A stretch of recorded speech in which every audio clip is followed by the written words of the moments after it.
జనసేనలోకి వలసల పరంపర కొనసాగుతోంది. వైసీపీ టార్గెట్ గా జనసేన ఆపరేషన్ ఆకర్షం మొదలుపెట్టిందా అంటే అవుననే సమాధానం వినపడుతుంది.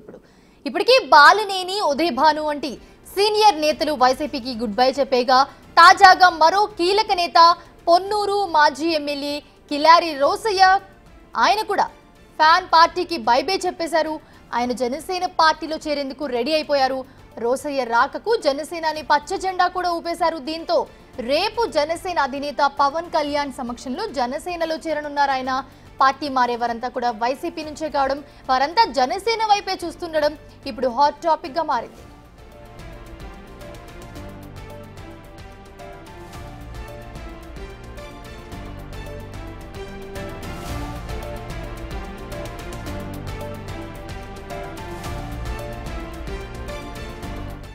సో వైసీపీఏ టార్గెట్ గా జనసేన ఆపరేషన్ ఆకర్షం మొదలు పెట్టిందా అంటే అవుననే సమాధానం వినపడుతుంది.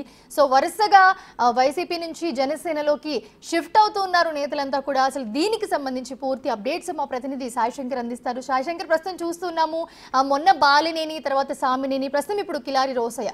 సో లిస్టు చూసుకుంటే పెరిగేటట్టే కనిపిస్తోంది. సో ఎవరెవరి లిస్టులో ఉండే అవకాశం ఉంది? Thank you Mounisha. ప్రధానంగా జనసేన పార్టీ తన బలాన్ని అయితే పెంచుకునేటటువంటి ప్రయత్నం చేస్తుందనే విధంగా చెప్పుకోవచ్చు. సార్వత్రిక ఎన్నికల తర్వాత ప్రస్తుతం జనసేన పార్టీ సంస్థాగతంగా కూడా స్ట్రెంథైన్ అవడానికి కూడా అనేక ప్రయత్నాలు అయితే చేస్తున్నారు. ప్రస్తుతానికి పార్టీకి సంబంధించినటువంటి అంశంలో పార్టీలో ఉన్నటువంటి సీనియర్ నేతలు అన్ని కార్యక్రమాల్లో భాగస్వాములు అవుతూనే పక్క పార్టీల నుంచి కూడా జనసేన పార్టీలోకి అనేకమైన కీలక నేతల్ని తీసుకొని రావడానికి కూడా అన్ని రకాలుగా కూడా ప్లాన్లు అయితే సిద్ధం చేస్తున్నటువంటి పరిస్థితి ఉంది. బాలినేని శ్రీనివాస్ ఇప్పటికే పవన్ కళ్యాణ్తో కూడా ఆయన భేటీ అవ్వడం జరిగింది. జనసేన పార్టీలో కూడా జాయిన్ అయ్యేటటువంటి అవకాశాలు కూడా స్పష్టంగా కనిపిస్తున్నాయి. గుంటూరు వేదికగా కూడా జనసేన పార్టీ తన బలాన్ని అయితే పెంచుకునేటటువంటి ప్రయత్నం చేస్తుంది. ఇప్పటి వరకు కొన్ని ఏరియాల్లోనే బలంగా ఉన్నటువంటి జనసేన పార్టీ గుంటూరు జిల్లా వ్యాప్తంగా కూడా అన్ని ఏరియాల్లో కూడా జనసేన పార్టీ తన బలాన్ని పెంచుకునేటటువంటి ప్రయత్నం కూడా ప్రస్తుతం చేస్తున్న పరిస్థితులు అయితే స్పష్టంగా కనిపిస్తున్నాయి. ఇందులో భాగంగానే గుంటూరు నగరంలోని కార్పొరేటర్లు, ఇప్పటి వరకు జనసేన పార్టీకి 2 కార్పొరేటర్లు మాత్రమే ఉండటం జరిగింది నగరపాలక సంస్థలో. ప్రస్తుతం మరో 4 కూడా జాయిన్ అవడానికి సిద్ధంగా ఉన్నారు. వాళ్ళు వైసీపీని రాజీనామా చేసినటువంటి పరిస్థితుల్లో జనసేన పార్టీలో కూడా రేపు కానీ ఎల్లుండి కానీ జాయిన్ అయ్యేటువంటి అవకాశాలు ఉన్నాయి. దాంతోపాటు గుంటూరు నగరంలో కీలక నేతగా ఉన్నటువంటి కిలారి రోసయ్య మొన్నటి వరకు వైసీపీలో కొనసాగారు. ఆయన గుంటూరు పార్లమెంట్ అభ్యర్థిగా కూడా పోటీ చేసి తర్వాత ఎన్నికల అనంతరం కూడా వైసీపీని వీడారు. అయితే ప్రస్తుతం ఆయన కూడా జనసేన వైపు కూడా అడుగులు వేస్తున్నట్టు తెలుస్తుంది. రేపు పవన్ కళ్యాణ్తో కూడా భేటీ అయ్యేటటువంటి అవకాశాలు కనిపిస్తున్నాయి. ఇప్పటికే ఆయనకు సంబంధించి భేటీకి సంబంధించినటువంటి అంశాలు కూడా ఖరారైనట్టు తెలుస్తుంది. దాన్ని అధికారికంగా కూడా స్పష్టం చేయాల్సినటువంటి పరిస్థితులు ఉన్నాయి. ఏదైనప్పటికీ మాత్రం కిలారి రోసయ్య కనుక జనసేన పార్టీలోకి వస్తే మాత్రం జనసేన పార్టీకి సంబంధించినటువంటి అంశాలు కూడా కీలకంగా మారేటటువంటి అవకాశాలు ఉన్నాయనే విధంగా చర్చ జరుగుతుంది.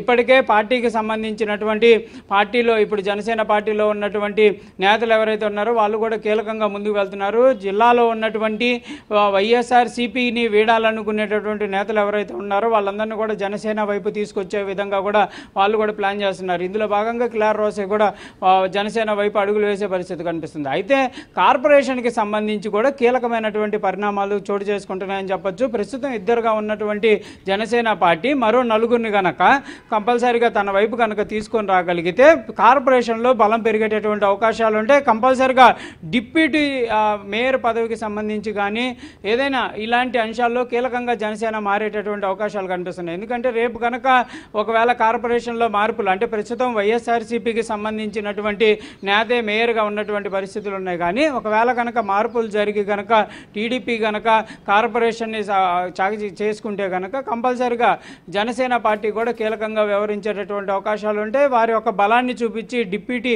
మేయర్ పదవిని కూడా పొందేటటువంటి అవకాశాలు ఉంటాయి. ఒకవేళ కనుక అలాంటి పరిస్థితులు ఉంటే కంపల్సరీగా నగరంలో జనసేన పార్టీకి సంబంధించినటువంటి అడుగులైతే పటిష్టంగా పడేటటువంటి అవకాశాలు ఉంటాయి. దాని ఎఫెక్ట్ జిల్లా వారీగా ఉంటుంది. కాబట్టి ఇలాంటి అంశాల్లో కూడా కీలకంగా జనసేన పార్టీ వ్యవహరిస్తుంది. కంపల్సరీగా దీంతో పాటు మరికొంతమంది వైఎస్ఆర్సీపీకి సంబంధించినటువంటి నేతలు వైఎస్ఆర్సీపీని వీడితే వాళ్ళు టీడీపీలోకి వెళ్ళేటటువంటి అవకాశాలు తక్కువగా ఉన్నటువంటి నేతలు ఎవరైతే ఉంటారో వాళ్ళు కీలకంగా ఉండేటటువంటి నేతలు కూడా ఉన్నారు. అలాంటి వారు ప్రస్తుతం జనసేన పార్టీ వైపు అడుగులు వేయడానికి కూడా సిద్ధంగా ఉన్నట్టు తెలుస్తుంది. ఈ మార్పులు కూడా రానున్న రోజుల్లో గమనీయంగా జనసేన పార్టీకి సంబంధించి కూడా ఉండేటటువంటి అవకాశాలు ఉన్నట్లు కూడా ప్రస్తుతం గుంటూరు రాజకీయాల్లో అయితే చర్చ జరుగుతున్నటువంటి పరిస్థితి ఉంది Mounisha. Right, thanks for the brief, Sai Shankar.